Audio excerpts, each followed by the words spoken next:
We believe the metaverse will be the successor to the mobile internet. We'll be able to feel present, like we're right there with people, no matter how far apart we actually are. Changes now are being discussed not simply in the context of data processing or the computer industry, but in a much broader context, in the context of how we communicate, how we organize.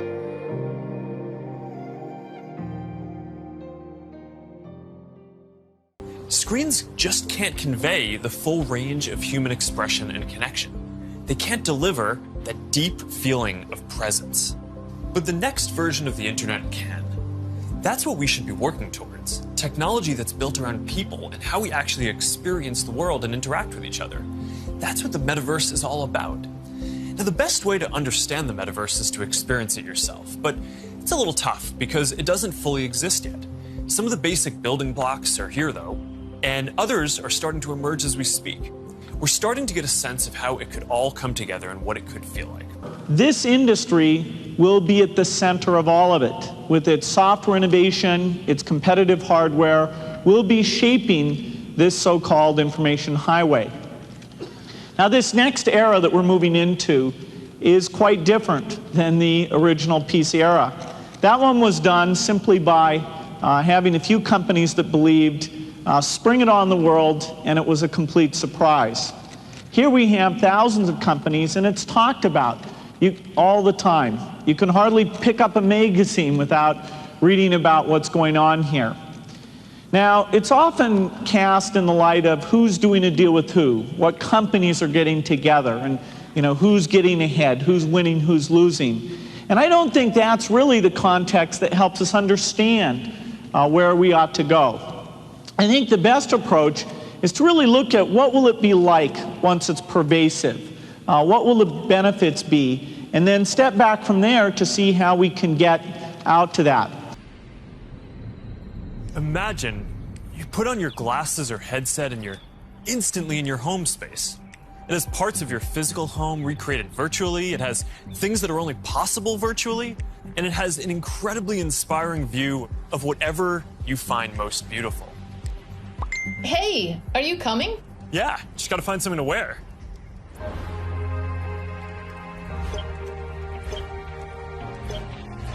All right, perfect.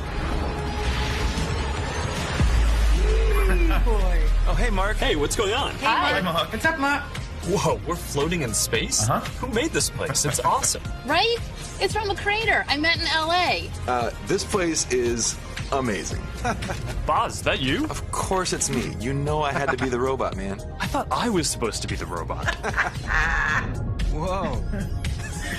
I knew you were bluffing. Hey, wait. Where is Naomi? Let's call her. Naomi. Hey, should we deal you in? Hey, sorry I'm running late, but you've got to see what we're checking out. There's an artist going around Soho hiding AR pieces for people to find. 3D street art? That's cool. Send that link over so we can all look at it. This is stunning. Dude, that is something. That's awesome. Wow. I love the movement. Wait, it's disappearing. This is amazing. Hold on. I'll tip the artist and they'll extend it. Wow. Brilliant. If you guys like it here, I have another room that you're gonna love. Check out this forest room. Huh, let's see it. Koi fish that fly? That's new. This is wild. Hey, one sec, Boz. It's Priscilla. Hey, you have to see this. Beast is going crazy. Oh, I love that guy. We've got to show that to the kids. Can you also send that to my dad? I'll message him. All right, see you at home. This place is great, Boz, but there's something I got to get back to. All right, so that's a glimpse of a few ways that we're going to be able to get together and socialize in the metaverse. Of course, at the center of this will be the idea of digital convergence. That is, taking all the information, books, catalogs, shopping approaches, professional advice, art, movies, and taking those things in their digital form, ones and zeros, and being able to provide them on demand on a device looking like a TV, a small device you carry around, or what the PC will evolve into. All of these form factors will count, but we'll need to have a common architecture so we can take all the authoring, the work done to prepare this media and make it easily available to people using these different devices. And so this is what we're reading about all the time with all the different stories.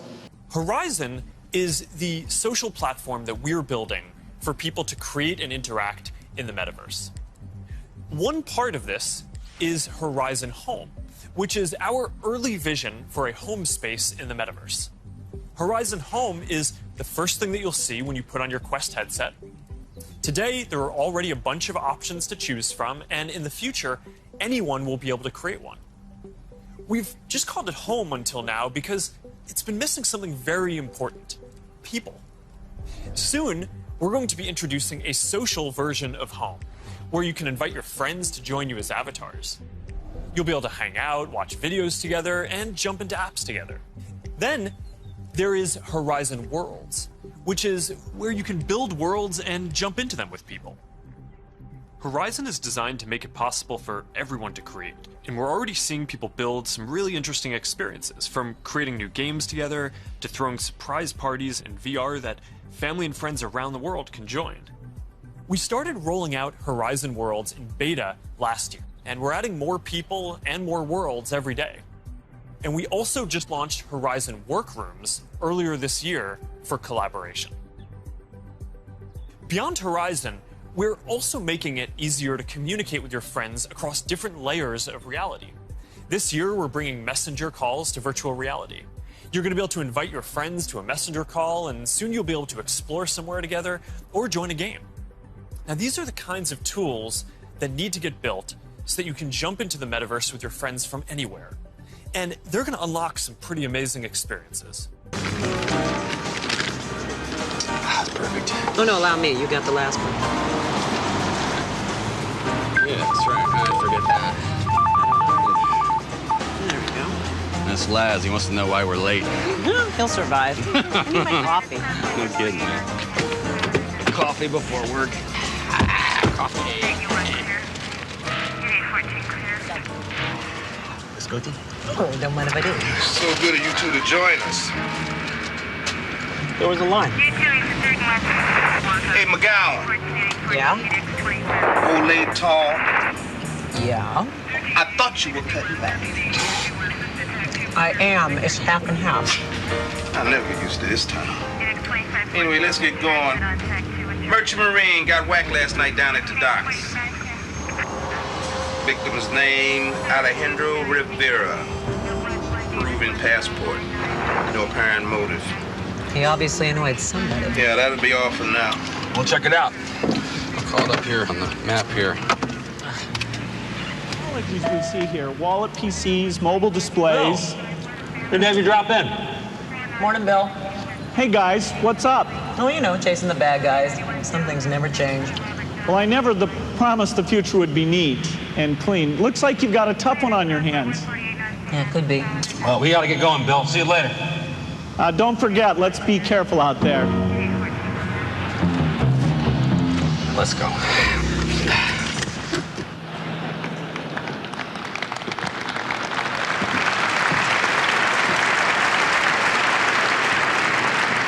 Well, one thing we can see that hasn't changed between the Twin Peaks scenario I did 4 years ago and this one is that lots of people are still drinking coffee up in Seattle.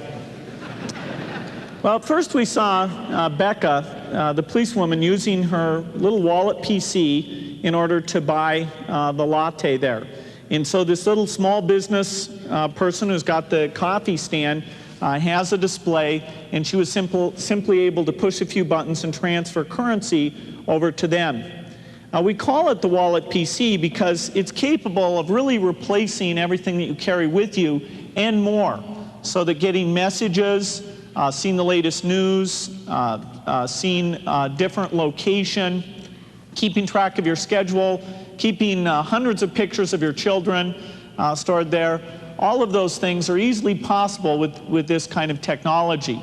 Now here she used just the infrared to transfer the currency across using a secure protocol. And so it's easy to think of this as simply a grown-up pager that will cost only a few $100s, but using the latest chip and display technology will have the kind of power that she's showing here. The next thing we saw was the flat panel display in the vehicle. This means that mobile workers of all types will be able to collaborate together, call on expertise throughout the world, bring them up, and not just see their face, but look at information like the video we play here and data banks that will be at their disposal. The advance in display technology is a big part of this because in order to carry them around and use them in the way that we use paper today, they'll have to be small and light and very high resolution. One of the things we called up on this display was a map that let us see exactly where we were. You could see on this map the different police cars around the city, the traffic conditions, and a map will be pervasive in all these applications where you're seeking out a store or a hotel or a restaurant. You'll be able to get guided along the way in a very straightforward fashion. And so it's just one data type that people will be familiar with and they'll come to expect in all the interactions they have.